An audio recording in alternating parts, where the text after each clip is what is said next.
बहुत पुराने समय की बात है। एक गांव के पास घना जंगल था। उसी जंगल के किनारे एक गरीब लेकिन नेक दिल आदमी रहता था। उसका नाम था हरिदास। हरिदास बहुत मेहनती था। दिन भर खेतों में काम करता और शाम को जंगल से लकड़ियां काट कर लाता और उन्हें बेचकर अपना गुजारा करता था। हरिदास का जीवन सादा था लेकिन उसके दिल में बहुत सवाल थे। वह सोचता था कि दुनिया में कुछ लोगों के पास सब कुछ क्यों होता है और कुछ लोगों के पास कुछ भी नहीं। एक दिन वह बहुत थका हुआ जंगल में एक पेड़ के नीचे बैठ गया। तभी उसने सुना कि ऊपर से कोई मीठी आवाज आ रही है। उसने ऊपर देखा तो एक छोटी सी चिड़िया पेड़ की डाल पर बैठी थी। चिड़िया ने इंसानों जैसी साफ आवाज में कहा, है हरिदास, तू इतना परेशान क्यों रहता है?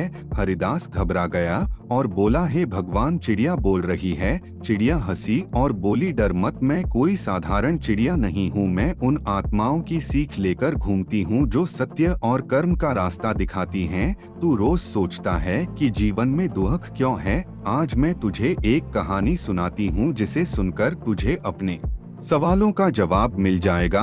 हरिदास ने हाथ जोड़कर कहा, माता चिड़िया, मैं सुनना चाहता हूँ। तब चिड़िया बोली, ध्यान से सुन। बहुत समय पहले एक नगर था। वहाँ एक आदमी रहता था। उसका नाम था देवदत्त। देवदत्त बहुत ईमानदार था लेकिन बहुत गरीब था। उसके पास न धन था, न जमीन, न बड़ा घर, बस उसकी पत्नी और एक छोटा सा बेटा था। देवदत्त रोज बाजार में मेहनत करता लेकिन फिर भी उसका घर ठीक से नहीं चलता था। एक दिन देवदत्त ने सोचा कि क्यों न मैं किसी बड़े आदमी के यहाँ नौकरी करूँ। वह राजा के महल में गया और दरबार में काम मांगा।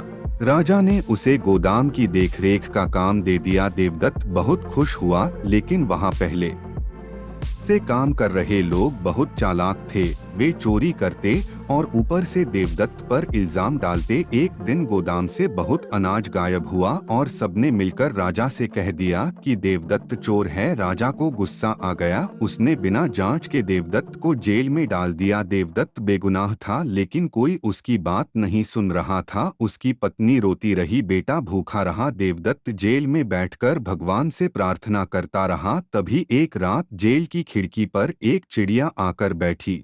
वही चिड़िया जो आज तुझसे बात कर रही है। मैंने देवदत्त से कहा, घबराओ मत, तुम्हारा सत्य एक दिन सबके सामने आएगा, लेकिन उससे पहले तुम्हें धैर्य रखना होगा। देवदत्त बोला, माता, मैं भूखा हूँ, मेरा बेटा रो रहा होगा, मेरी पत्नी टूट गई होगी। चिड़िया ने कहा, यही जीवन की पहली सीख है जो मैं तुझे भी बता रही हूँ हरिदास, की जब बुरा समय आए तो आदमी को टूटना नहीं चाहिए क्योंकि समय हमेशा बदलता है। कुछ दिन बाद राजा के महल में असली चोर पकड़े गए। तब राजा को पता चला कि देवदत्त निर्दोष था। राजा को बहुत पश्चाताप हुआ। उसने देवदत्त को जेल से निकालकर अपने पास बुलाया और कहा, देवदत्त, मैंने तुझ पर बहुत बड़ा अन्याय किया है। अब मैं तुझे गोदाम का नहीं बल्कि पूरे नगर का प्रधान बना रहा हूँ। देवदत्त रो पड़ा। उसने कहा, महाराज, मैंने आपसे कुछ नहीं मांगा था, बस यही चाहता था कि मेरा सत्य सामने आए। चिड़िया ने हरिदास से कहा, देखा बेटा, सत्य दब सकता है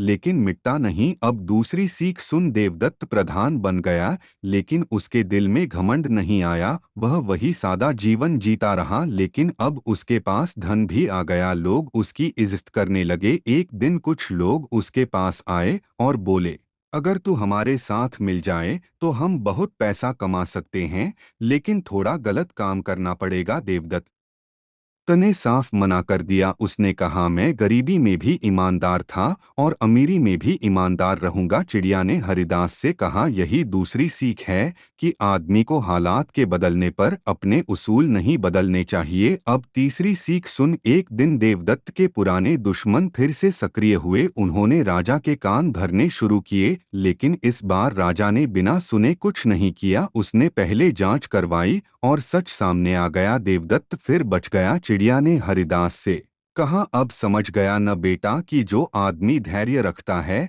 सत्य का साथ देता है और अपने कर्म नहीं छोड़ता उसके जीवन में चाहे कितने तूफान आए वह डूबता नहीं। हरिदास की आंखों में आंसू आ गए। उसने कहा, माता, आज मुझे समझ आ गया कि मैं गरीब हूँ लेकिन बेकार नहीं हूँ। चिड़िया मुस्कुराई और बोली, याद रख हरिदास, जीवन में 3 बातें कभी मत भूलना। पहली, सत्य को मत छोड़ना। दूसरी, बुरे समय में टूटना मत। और तीसरी, हालात बदलें तो भी अपने संस्कार मत बदलना। इतना कहकर चिड़िया उड़ गई। हरिदास देर तक उसी पेड़ के नीचे बैठा रहा। उसके मन